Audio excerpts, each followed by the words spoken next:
Rebonjour.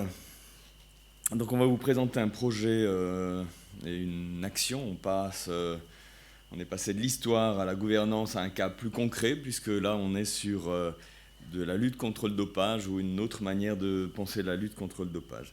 Le cyclisme, c'est apparemment la pratique qui est la plus touchée par le dopage.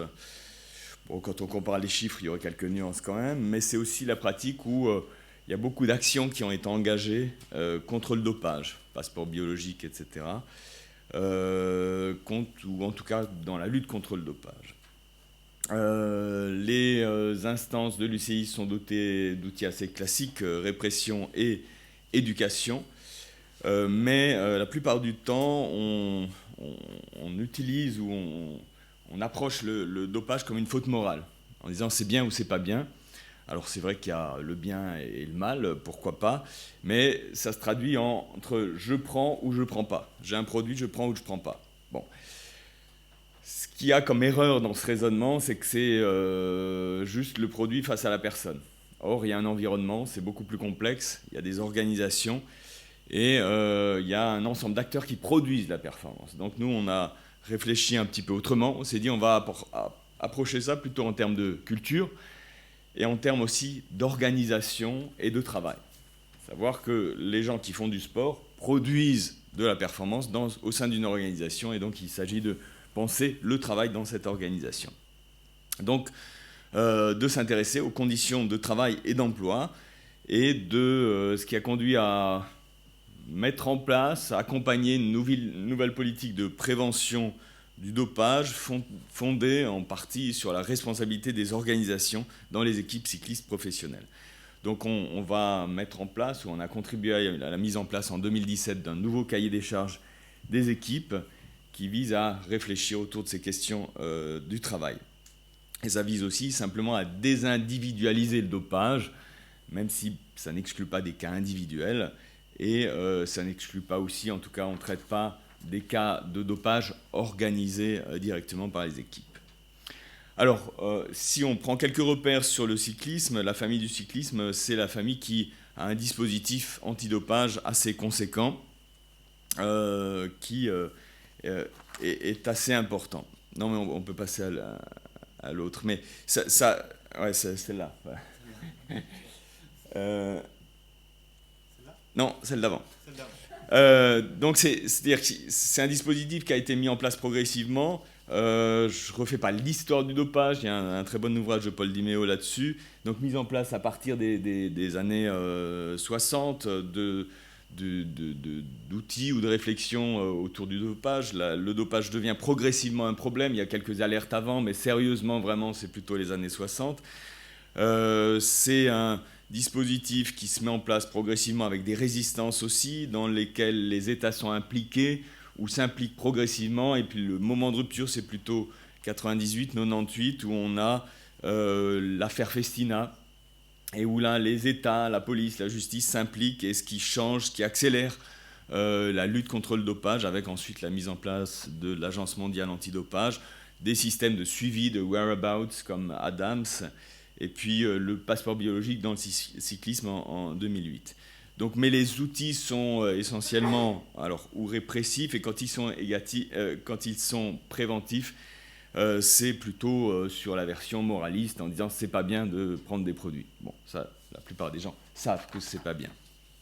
Donc on peut passer à la diapo suivante, c'est-à-dire la famille cycliste a un dispositif assez conséquent qui est la CADF, Cycling Anti-Doping Foundation, avec pas mal de tests qui sont effectués.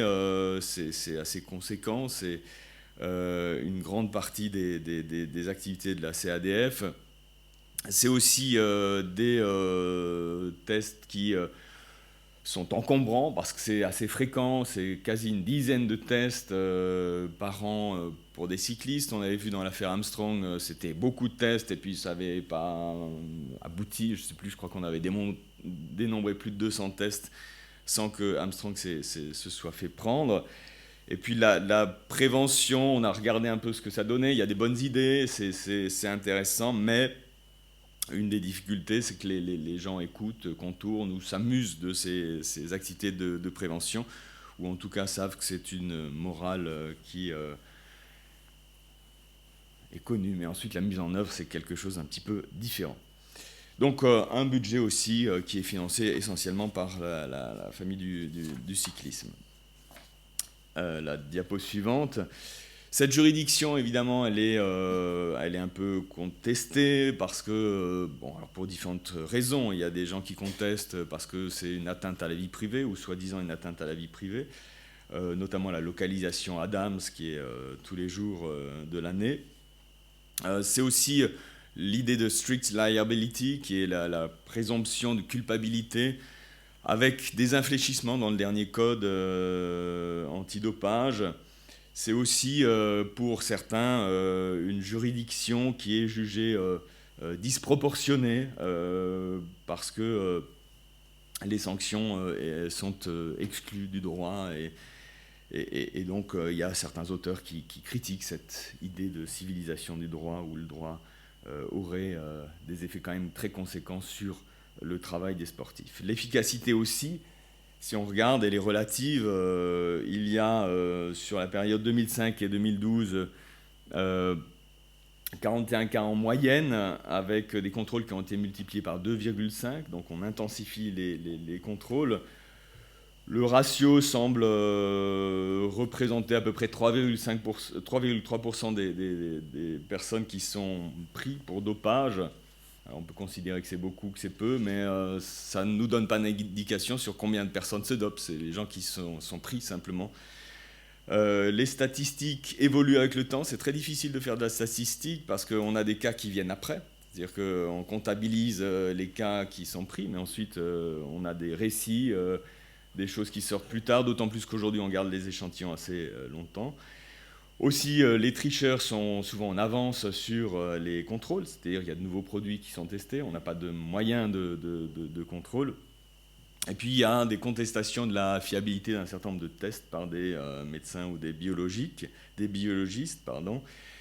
Et aussi, ce qui échappe parfois, c'est que les athlètes ont recours à des microdosages sur des périodes plus longues, mais plus discrètes pour pouvoir prendre des produits. Parfois c'est hors compétition, on va s'entraîner dans des lieux un peu perdus pour échapper à tout risque de contrôle.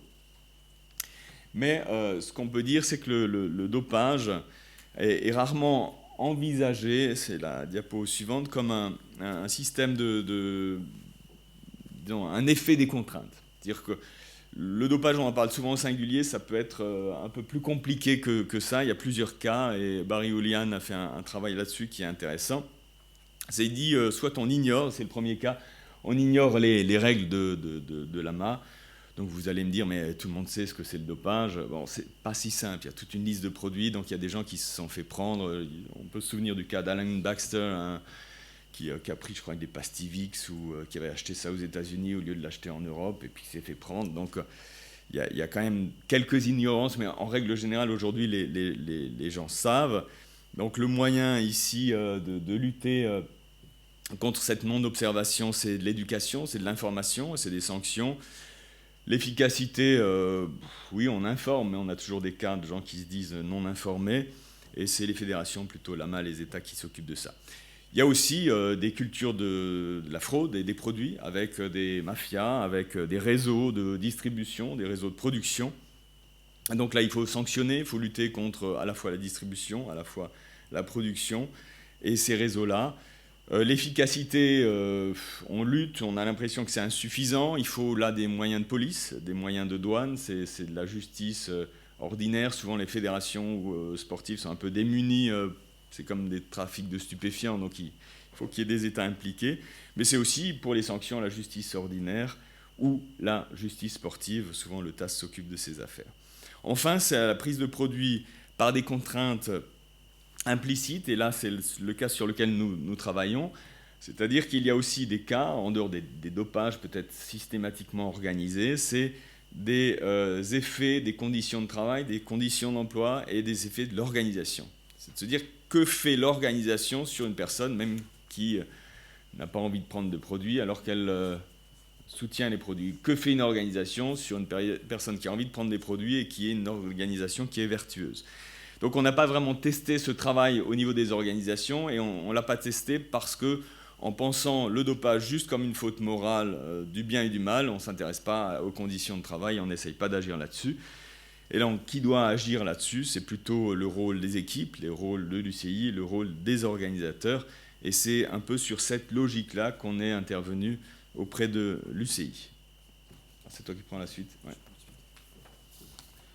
Donc, sur la base de cette réflexion, on est allé voir comment étaient appréhendées les prises de produits en dehors du monde sportif et dans les mondes du travail qu'on va appeler ordinaires.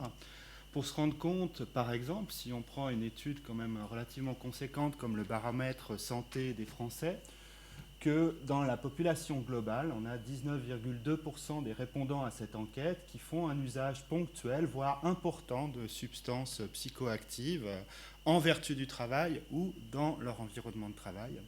Ces taux montent considérablement quand on est chez les agriculteurs, avec 30,7%, 32,7% pour les travailleurs du bâtiment, 26,9% dans la restauration et l'hôtellerie, 23% dans les arts et les spectacles. Et la même enquête faite par l'INPES en France montre que 32,2% des fumeurs, 9,3% des usagers d'alcool, 13,2% des fumeurs de cannabis déclarent avoir augmenté leur consommation dans le cadre de leur activité laborieuse en raison de leurs conditions de travail ou de leurs conditions d'emploi. Une étude de 2004 qui est encore plus édifiante, qui est réalisée strictement avec une méthodologie qu'on va utiliser dans le monde sportif du dépistage et du contrôle, qui a été fait par la médecine du travail dans le Nord-Pas-de-Calais, a montré sur 1000 chauffeurs routiers qu'on trouvait des opiacés, 4,1%, des cannabinoïdes pour 8,5%, de l'alcool pour 5%. Donc c'est des gens que vous imaginez au volant de leurs 38 tonnes avec ce genre de substances. Donc il faudra comparer ça à la dangerosité de la pratique sportive et l'activité laborieuse de ces gens-là. Alors il y a plein d'exemples, on peut se promener dans le monde entier, des études comme ça, on va en trouver partout. Il y en a beaucoup en Scandinavie, certaines sont faites au Québec également.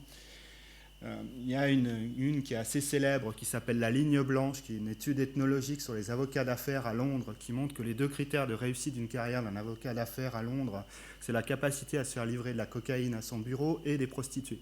Donc, vous pouvez regarder dans cette étude qui est assez édifiante. Et bien entendu, vous trouvez chez les musiciens toutes les louanges sur les psychotropes qui ont permis les performances de Jimi Hendrix, des Rolling Stones, etc., etc. Donc tout se passe comme si, quand on était hors de la sphère sportive, l'usage de ces produits était totalement banalisé, voire même célébré. Alors, ces études épidémiologiques, elles sont aussi intéressantes parce qu'elles nous disent, voilà, les conditions d'emploi et les conditions de travail sont les facteurs essentiels qui permettent de rendre compte de la consommation de ces produits. Alors, on s'est dit, tiens, mais on peut faire l'analogie avec la pratique sportive. Pourquoi? Parce que tout simplement, la précarité dans le cyclisme professionnel, comme dans le sport de haut niveau, c'est une variable structurelle, voire structurante de l'expérience professionnelle de ces sportifs. On s'est amusé à faire une analyse de base de données des carrières des cyclistes professionnels entre 2005 et 2014, avec 2655 cyclistes professionnels qui sont passés dans les premières et deuxièmes divisions mondiales. Et on a réalisé ce que l'on appelle une analyse de survie pour les statisticiens. Donc je vous explique comment c'est construit. Ça se lit en diagonale. Vous avez en 2006 100% de la cohorte qui est présente ici. Il en reste 63% en 2007, 41% en 2008, 38% en 2009, 32% en 2010, 27% en 2011. Et ça vous donne une idée de la durée des carrières, qui est une durée à la fois contractuelle, c'est-à-dire les contrats de travail que les coureurs ont avec leurs équipes, et c'est également une durée de carrière qui est réelle, c'est-à-dire que vous pouvez avoir un contrat, mais l'abandonner avant qu'il soit arrivé à son terme. Donc si on réalise des moyennes, on voit que la première année, on a encore 68% des coureurs, la deuxième année de leur présence dans le peloton professionnel, 68% des coureurs sont encore présents, mais la troisième année, on en a déjà perdu quasiment la moitié. À la 4e année, on en a moins que la moitié, et ainsi de suite. Ces statistiques sont faites sur la 1e et la 2e division mondiale en cyclisme professionnel, et elles sont quand même pas mal grévées par ce qui se passe en 2e division, où les cyclistes les plus jeunes rentrent par cette 2e division de manière assez massive. Vous avez à peu près une vingtaine d'équipes dans la 2e division.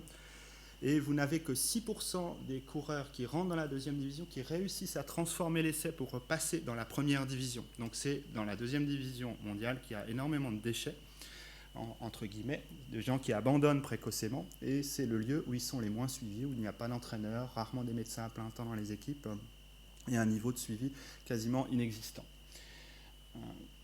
Donc voilà, pour expliquer ces statistiques. Alors, la précarité est le premier facteur de recours aux produits dans le monde du travail ordinaire, mais les conditions de travail aussi sont aussi pointées par les réalisateurs du baromètre santé des Français, qui nous disent que les charges de travail, le niveau d'intégration en collectif de travail, le fait qu'on travaille seul ou au sein d'un collectif bien identifié, la mise à niveau, le niveau de qualification qui est sollicité. Vous avez énormément de gens qui encaissent une déqualification de leur travail par rapport à leurs compétences réelles. Des contraintes psychologiques, physiques, contractuelles, etc. viennent expliquer donc le recours aux psychotropes dans le monde du travail ordinaire. Alors, on a pas mal d'exemples dans les enquêtes que l'on a fait. On a dû interroger actuellement 150, en entretien 150 cyclistes, représentant des sponsors, des managers, des entraîneurs, des médecins, etc. Et donc on a un certain nombre d'exemples. J'en ai sélectionné un ici qui est assez symptomatique. C'est celui d'un coureur, d'un directeur sportif qui nous raconte le cas d'un coureur.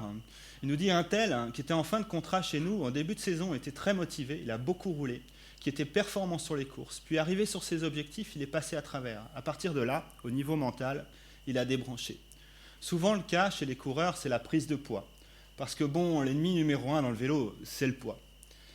Donc voilà, il y a une prise de poids, et après c'est clair que c'est difficile mentalement. Il a bien remonté la pente à partir du mois d'août. Vous allez voir la suite de l'histoire après. Mais après, il faudrait pratiquement faire du sur-mesure sur le coureur. Pratiquement, en exagérant, d'avoir une personne sur chaque coureur. Un tel, c'est moi qui m'en occupe.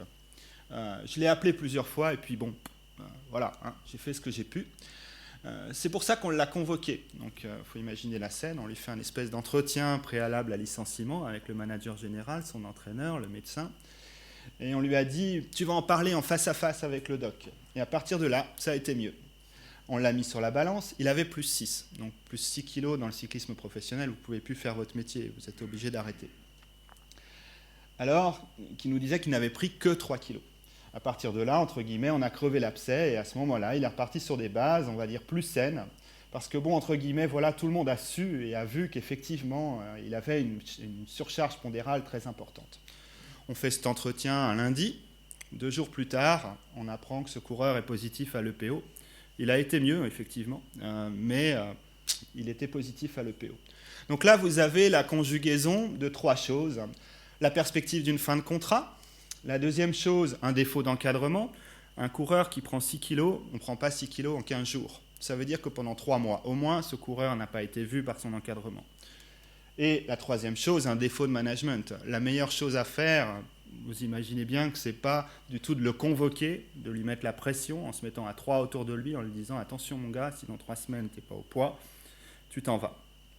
Donc, c'est un exemple parmi d'autres, on aurait pu en présenter beaucoup qu'on a rencontrés dans notre étude.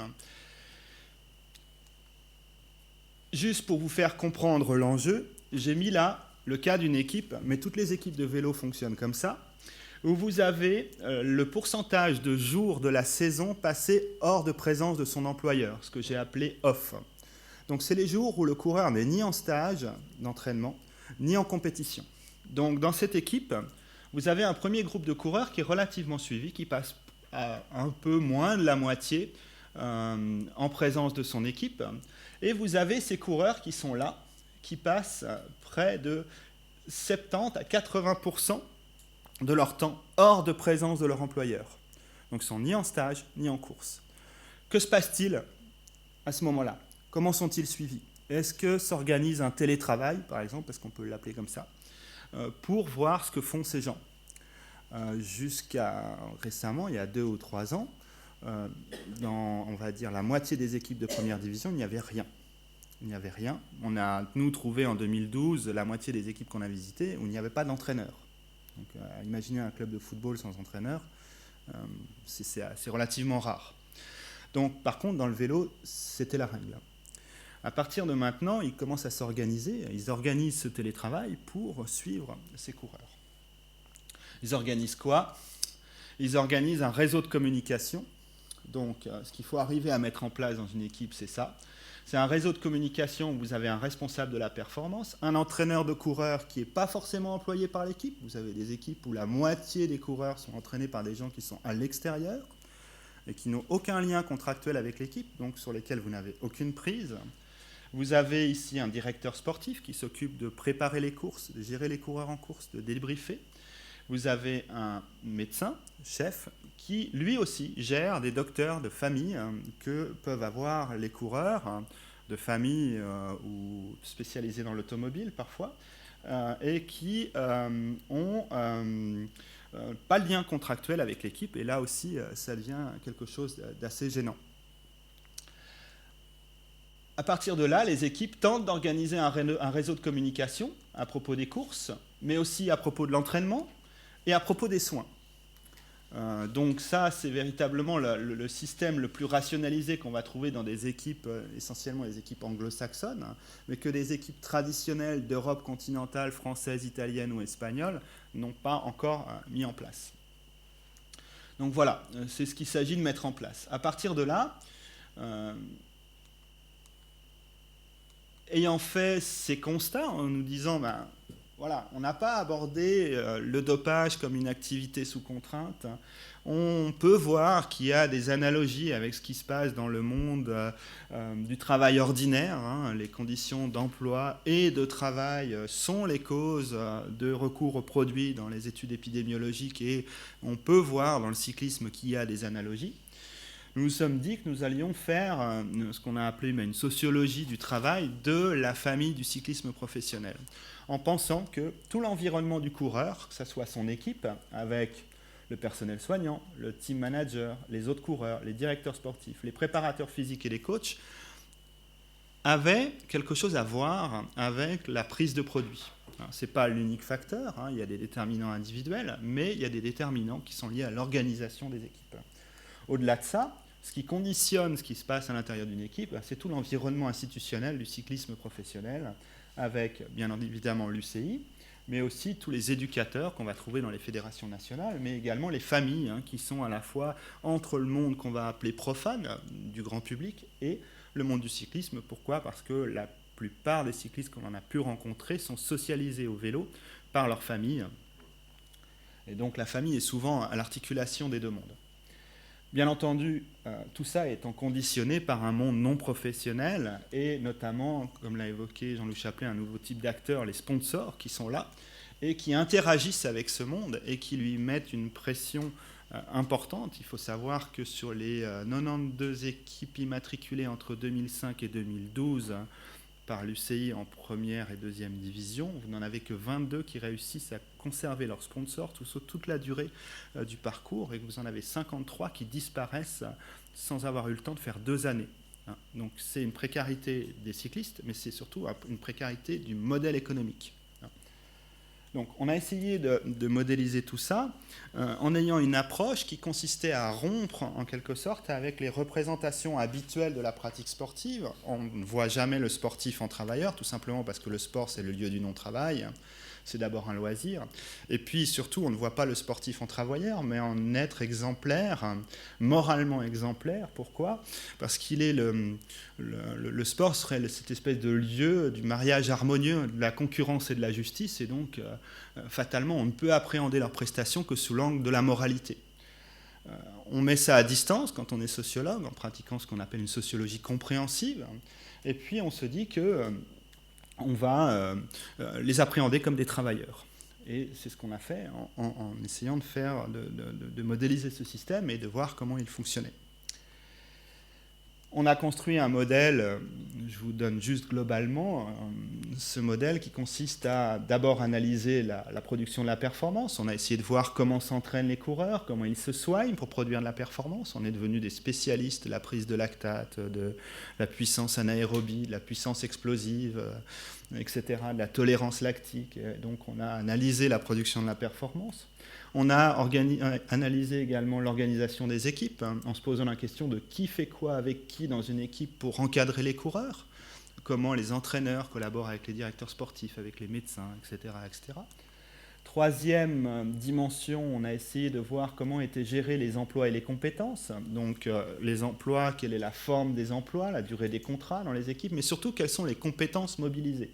Par exemple, il était très fréquent de voir des directeurs sportifs faisant office d'entraîneur en n'ayant strictement aucune qualification pour le faire. Et notamment se posant des questions du type alors là, on m'a montré un fichier avec des courbes de puissance, mais alors j'y connais rien du tout. Alors le gars, il a rentré ses données, 410, 420, 430 watts, je comprends pas. Mais bon, les données sont là, ne vous inquiétez pas, on a tout. Mais il était tel une poule avec un couteau, il ne savait pas quoi en faire. Enfin, qu'il y a peut-être des poules qui sont très habiles avec des couteaux, j'en sais rien. On a également, après avoir vu tout ça, bien entendu, on s'est intéressé au modèle économique des équipes pour voir qui finançait, à quelle hauteur, sur quelle durée, mais surtout avec quelles exigences, puisque vous avez un certain nombre de sponsors. Il faut savoir que le cyclisme est le sport le plus intéressant pour construire la notoriété à court terme d'un annonceur. C'est-à-dire que la visibilité acquise, notamment pendant le Tour de France, qui représente 80% de la visibilité qu'on peut acquérir dans le cyclisme à l'échelle d'une saison, cette visibilité, elle est considérable, et il y a des sponsors qui se disent, en faisant 2 années, j'acquiers une visibilité suffisante pour que la 3e année, j'ai pris suffisamment de risques, on ne sait jamais, des fois qu'une affaire de dopage éclate, je fais mes 2 années, je m'en tire bien, il ne s'est rien passé, je m'en vais. Donc il fallait absolument s'intéresser à ce modèle économique. Et on a vu des choses très diverses, on a vu des sponsors très fidèles. Je peux donner des noms, G2R par exemple, que vous connaissez, qui est un groupe mutualiste français, est là depuis 13 ans, la FDJ de la même manière, etc. etc. Chose qu'il faut dire, c'est que toutes les équipes cyclistes professionnelles sont des petites et moyennes entreprises, au maximum 100, 120 salariés, qui prennent le nom de leur sponsor le temps que dure le contrat de sponsoring. Donc c'est des groupes cyclistes qui prennent le nom de leur sponsor. Et c'est des entreprises très fragiles, puisqu'une entreprise n'est pas... on n'a pas besoin d'être un spécialiste de l'entreprise pour comprendre qu'une entreprise qui a un client est en danger continuel. Et c'est le cas de toutes ces équipes. Alors on nous a dit, oui, mais alors, vous savez, c'est parce qu'on est fragile économiquement que ça fonctionne comme ça. Mais on s'est également rendu compte que ce n'était pas uniquement pour cette raison-là, il y avait des raisons qui étaient culturelles. Les cyclistes disent, bricoler, c'est faire le métier. C'est comme ça qu'on fait le métier de cycliste. Donc on bricole, on prend des produits, et c'est quelque chose d'usuel. Donc il y avait également une dimension culturelle à tout ça. Certains managers d'équipe nous disaient, oui, passer 80% de son temps hors de présence de votre employeur, c'est normal, c'est le vélo.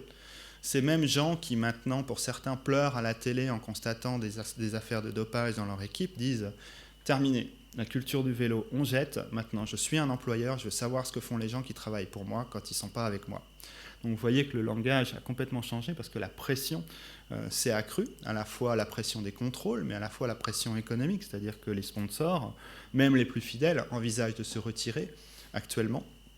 Un bon indicateur, c'est de voir que plus vous avez de sponsors autochtones, donc de marques de vélo, présentes dans le sponsoring titre des équipes, plus vous êtes dans une période de creux. Et là, actuellement, vous regardez le nom des équipes, on le verra tout à l'heure, on est vraiment dans une période de creux où la difficulté, c'est de réattirer des sponsors majeurs. Pourquoi ? Parce que le cyclisme est relativement décrédibilisé. J'ai rencontré une fois le responsable de l'association des sponsors en France, qui me disait être effaré quand il parle. Lui, il était sponsor d'une équipe de vélo. Il me disait, je suis effaré quand je parle à mes collègues, je leur dis que je sponsorise une équipe de vélo, ils partent tous en courant en me disant, mais ça va pas, vous êtes fous, c'est super dangereux, quoi. Et donc, il y a une réelle difficulté pour le cyclisme à attirer des sponsors permettant de financer le nouveau modèle des équipes. Actuellement, vous avez des équipes qui fonctionnent avec 20 à 30 millions d'euros de budget, tandis qu'il y a un deuxième groupe qui peine à atteindre 10-12 et qui peinent à être en concurrence avec les grosses équipes. Donc on a analysé tout ça. Sur cette base, après avoir fait cette étude, donc on a vu actuellement à peu près 13 ou 14 des 17 équipes qui sont présentes en première division mondiale. On a dû interroger 150 personnes. On a les bases de données de l'UCI qu'on a passablement travaillé pour faire des analyses statistiques. L'UCI nous a dit, OK, bon, c'est intéressant. Maintenant, passons un cran plus loin. Quelles sont les propositions que vous pouvez nous faire? Donc sur cette base-là, on a dit, je ne vais pas détailler là, qu'il était nécessaire d'imposer une norme organisationnelle minimale aux équipes. Une norme organisationnelle sur l'organisation proprement dite, mais également sur la manière de travailler et de produire de la performance, sur le modèle économique, c'est là qu'on a été le moins bien suivi compte tenu des enjeux. Et vous voyez les remous actuels au sein de l'UCI où ASO menace de retirer ses épreuves du World Tour l'année prochaine si l'UCI met à exécution son projet de réforme s'associant aux équipes pour un partage des revenus, etc. Vous voyez que là, il y a un enjeu majeur. Et puis une quatrième dimension qui est une dimension emploi où il faut absolument provoquer une montée générale en compétences, ce qui appelle la mise en place de tout un travail de formation à faire par l'UCI ou par d'autres acteurs universitaires ou autres. À partir de là, cette norme organisationnelle, on en a fait ce qu'on appelle un cahier des charges des équipes cyclistes professionnelles avec un ensemble de 10 règles. Les 4 premières étant relatives à l'organisation de l'encadrement, la nécessité d'avoir des entraîneurs, la nécessité d'avoir un directeur sportif pour 8 coureurs, la nécessité d'avoir un médecin responsable de l'organisation des soins, chargé de la mise en conformité des activités de soins avec le règlement médical de l'UCI, et le fait que les médecins ne puissent pas assumer le rôle d'entraîneur, ce qui ne va pas de soi, puisque actuellement encore dans la première division mondiale, vous avez des médecins qui sont entraîneurs des coureurs. Et on imagine le mélange que ça peut faire, que ça a fait et que ça fera encore. Donc on a également une règle numéro 4. Oui, c'est la dernière, il n'y en a plus. Une règle numéro 4 où chaque coureur doit avoir un médecin référent identifié par l'équipe. Dans certaines équipes, ça se passe bien. Quand on administre notre enquête pour demander aux coureurs, sous le sceau de la confidentialité, quel est votre médecin, avez-vous un médecin à l'extérieur de l'équipe, on reçoit une non-réponse massive de la moitié des coureurs, ce qui n'est jamais bon signe. Sur la charge de travail également, vous avez un certain nombre de règles qui prescrivent un nombre de jours maximum à réaliser en compétition. Le fait que chaque coureur voit sa préparation gérée par un plan d'entraînement formalisé qui indique la nature du travail de préparation, etc. Il y a 15 jours, j'étais dans une équipe quelque part en Europe où on nous dit oh, on a 10 coureurs là, ils n'ont pas de plan d'entraînement, pas d'entraîneur. Ça, c'est le responsable de la performance qui me dit ça. Et je dis, mais vous vous rendez compte, c'est un petit peu dangereux. Et moi, ils nous ont dit, mais il n'y a pas de problème. Nous, on sera là sur les courses et on sera bon sur les courses. Et on leur dit, ouais, bon, c'est un peu risqué votre histoire, parce que de deux choses l'une, soit ils ne s'entraînent pas et ils ne sont pas bons, soit ils sont bons au-delà de vos espérances et vous êtes incapable de garantir dans quelles conditions ils se sont préparés. Ah oui, c'est vrai. Et puis le général manager qui était à côté, il fait, mais c'est vrai, ils n'ont pas d'entraînement, les gars, chez nous? Ben non, non, ils n'ont pas. Le responsable de la performance lui dit, non. Ah bah c'est peut-être dangereux, il faut peut-être qu'on fasse quelque chose. Bah oui, je vous le confirme, effectivement, il faut faire quelque chose. Et à partir de là, on a également des règles sur le journal de bord du coureur. Le schéma que je vous ai montré tout à l'heure avec toutes les flèches, c'est l'installation de ce réseau de communication qu'on essaye de mettre en place avec les équipes. Alors pour le moment, ça passe par le téléphone. C'est la façon la moins formalisée de communiquer au sein des équipes. Petit à petit, on utilise WhatsApp. Donc nous, on peut récupérer tous les fils de discussion WhatsApp des équipes. Certaines utilisent des plateformes informatiques spécifiques à leur activité ou non. Et constitue donc ce journal de bord du coureur. Et nous, notre travail le plus difficile, c'est essayer d'objectiver ce travail de communication et de mettre des indicateurs derrière pour donner un label à l'équipe en disant non seulement elle est bien organisée, mais à l'intérieur de cette équipe, il y a une communication dont on peut rendre compte. Ce que l'on dit aux équipes, c'est que tant qu'il n'y a pas de problème, tout va bien. Mais le jour où vous êtes devant le TAS ou dans la commission des licences de l'UCI et que vous devez montrer comment fonctionne votre équipe et que rien n'est formalisé en interne, vous êtes dans le cas d'une équipe qu'on a vu très récemment défrayer la chronique, qui s'appelle Astana, où la difficulté c'était de dire mais montrez-nous, prouvez-nous que vous avez quelque chose qui fonctionne en interne chez vous. Donc, je vais terminer là-dessus. Donc, on s'intéresse effectivement à la communication des coureurs, avec les coureurs et au sujet des coureurs. Et les dernières règles, elles sont relatives à l'emploi et aux compétences, où on essaie de s'assurer que tout le monde a une qualification afférente à la fonction qu'il occupe. Un médecin est bien un médecin du sport, un entraîneur est bien qualifié comme entraîneur, un directeur sportif est bien qualifié comme directeur sportif, même si là, les formations sont celles de l'UCI et demandent à être travaillées pour beaucoup, puisqu'il manque un certain nombre de choses. Comment s'est mis en place ce dispositif ? 2015, on fait un test avec 9 équipes Pro-Team UCI, plus la surveillance de l'équipe Astana. Donc les équipes, vous les avez toutes là. Les Australiens d'Orica Green Edge, les Suisses de YAM Cycling, les Français de la FDJ, les Belges d'Ethic Quickstep, Giant Alpecin, c'est la fin, j'ai terminé. Etc. 2016, on teste avec 18 équipes et en 2017, ce cahier des charges va conditionner l'enregistrement de ces 17 équipes et on intègre les 20 continentales professionnelles. Ça veut dire qu'on aura à terme une quarantaine d'équipes. 20, on n'est pas sûr, il peut y en avoir plus. Donc voilà.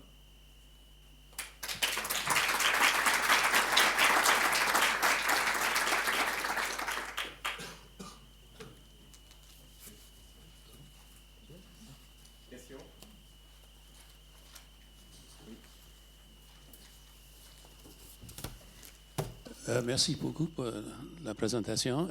Dans votre règle 3, oui. Qui est le client du médecin? L'équipe? Ici? Oui. Il y a deux solutions. Soit, comme pour les entraîneurs, c'est la même chose. Soit vous avez des médecins qui sont employés par l'équipe, soit strictement employés ou qui vendent des heures comme prestataires, ou alors vous avez des médecins qui sont à l'extérieur. Et c'est là que commence la difficulté, car quel moyen avez-vous d'exiger que ce médecin à l'extérieur rende compte de son action et rende compte de son suivi du coureur? Donc là, effectivement, c'est une difficulté qu'on a avec les entraîneurs de la même manière. Mais ce que l'on voit se mettre en place dans les équipes, c'est une exigence de leur part de dire à leurs coureurs, contractuellement, vous devez nous signaler le nom de votre médecin référent et nous allons discuter avec lui. Donc on passe par le contrat de travail du coureur pour que le coureur dise à son médecin, ok, tu es mon médecin référent, mais il va falloir que tu te références auprès de mon équipe. Donc ça fonctionne comme ça pour le moment. Mais vous avez raison, c'est quelque chose de relativement difficile à manier. Comme question d'éthique médicale, tu sais. Est-ce que le médecin est responsable pour que l'équipe achève les résultats demandés ou est-ce qu'il doit se concerner avec la santé de... Ah non, là on a une stricte définition. Il y a derrière tout ça, vous n'avez pas vu, par exemple, ici, quand on parle de la gestion de l'emploi et des compétences, on va définir des fiches de poste du médecin, et notamment, on va dire ce qu'est un médecin, ce qu'est un entraîneur, ce qu'est un directeur sportif. Et là, très clairement, alors le règlement médical de l'UCI mérite d'être toiletté à certains égards là-dessus, mais le médecin n'est pas un médecin dit de performance. On est là dans de la médecine qui doit soigner, c'est tout. Un médecin, dans une équipe, il a 3 attributions. Il est là pour les courses et pour les accidents en course. Il est là pour les soins du quotidien. Et il est là en veille sur l'entraînement avec des alertes de fatigue. Et sur les alertes de fatigue, il doit réagir. Et nous, on a les alertes pour dire « Ah oui, là, il y avait fatigue. L'entraîneur a signalé et c'est le médecin a traité. » Et donc, c'est de voir aussi comment collaborent les entraîneurs et les médecins.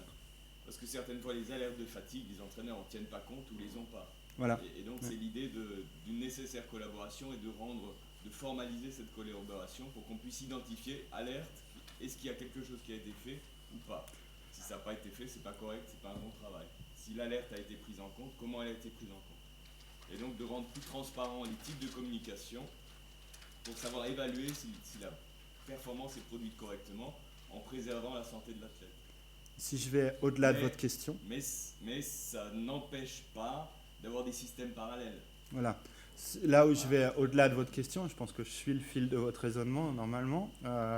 Derrière, vous pouvez avoir des systèmes off avec des médecins off que vous ne connaîtrez pas, hein, qui ont des noms de voitures célèbres par exemple, hein, que vous ne verrez pas apparaître comme médecins référents dans les équipes. Hein.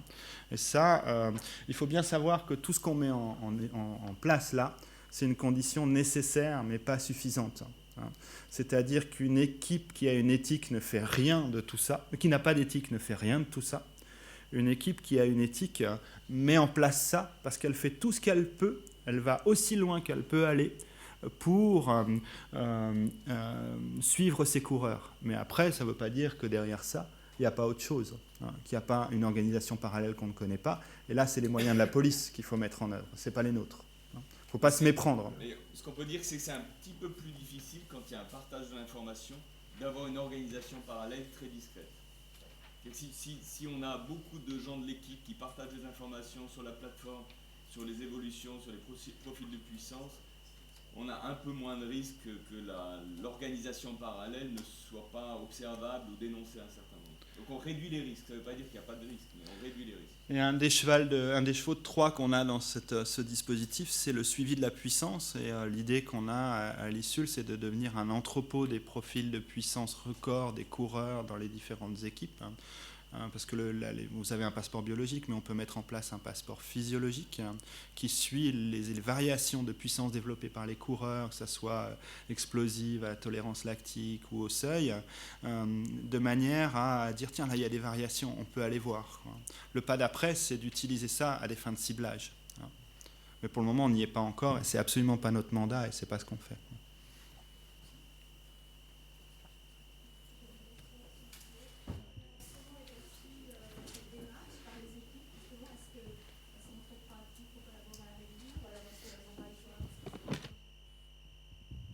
Collaborer avec le mouvement pour un cyclisme, je ne sais plus le nom en MPCC. français. Oui. Alors, les équipes, on travaille avec elles depuis 2012. Nos premières expériences, c'était si vous venez me parler de dopage, je vous casse la gueule immédiatement. Dommage, on est venu pour ça, il va falloir qu'on s'entende. Hein. Donc, c'était un peu nos premiers contacts avec ces gens-là. Et petit à petit, ils ont appris à nous faire confiance sur le fait que les infos qu'ils nous donnaient restaient confidentielles, anonymes, etc.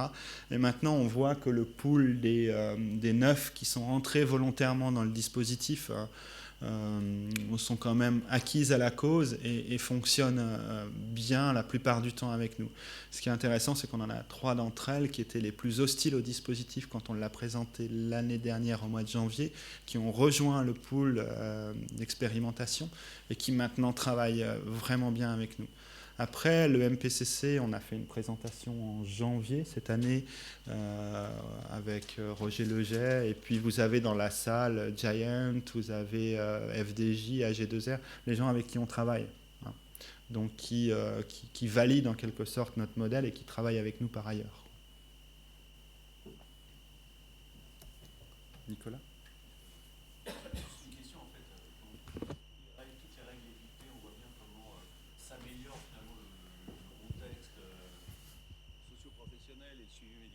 Et le suivi médical des coureurs. Par contre, il y a une chose sur laquelle vous ne pouvez pas vraiment agir, c'est, je dirais, la fragilité structurelle, la précarité structurelle des coureurs, c'est le premier point. Et puis le deuxième point, donc tu as présenté justement cette précarité. Est-ce que dans cette précarité, on peut avoir aussi une idée dans les pro-teams de l'échelle des salaires ? Parce qu'on a beaucoup de représentations sur les salaires mirifiques des Contador et des autres, mais qu'en est-il réellement, je dirais, pour le commun des cyclistes ? Alors, le salaire plancher, il est fixé paritairement par la CPA, c'est les cyclismes professionnels associés, l'association des coureurs, et puis les représentants des équipes, hein, comment elle s'appelle, l'AIGCP, oui. L'association des groupes sportifs professionnels. Hein. De mémoire, c'est 70 000 euros. Là où vous avez le cycliste le mieux payé qu'on ait vu, c'est 3,5 millions. Si on regarde plus précisément la distribution, on sait qu'on a vraiment 2 groupes dans les équipes. Vous avez les 10 meilleurs ou 12 meilleurs coureurs qui sont les coureurs de grand tour, hein, qui accompagnent un gros leader qui lui est payé 2 voire 3 millions. Et ensuite, il y a un gap entre ces gens-là et ce qu'on va appeler les domestiques, les équipiers, hein, qui vont être au prix plancher. Et on a appris, là, en visitant une équipe en Espagne, pas plus tard qu'hier, qu'il y a un beau principe dans certaines équipes qui consiste à faire payer les équipiers pour aller en stage.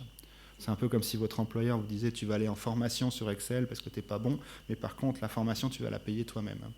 Donc ceux qui ont eu beaucoup ont encore davantage puisqu'ils sont emmenés en stage gratuitement, et ceux qui n'ont rien, le peu qu'ils ont leur sera retiré, quoi. Donc on va encore en plus leur prendre. Et les coureurs nous disent moi j'y vais pas, hein. Je préfère m'entraîner tout seul parce que déjà j'ai 70 000 euros, donc je peux pas me payer, j'habite chez mes parents. Moi je m'imaginais autre chose quand je suis venu là. C'est quand même la NBA, hein, ici, donc vous vous rendez compte, quoi. Donc c'est un peu, voilà, il y a ces deux groupes. Hein.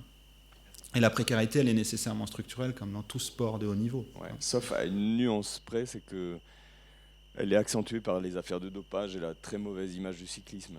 Donc, travailler à long terme, c'est probablement assurer plus de sponsors plus stables dans le milieu. Mais bon, ça, c'est vraiment à long terme.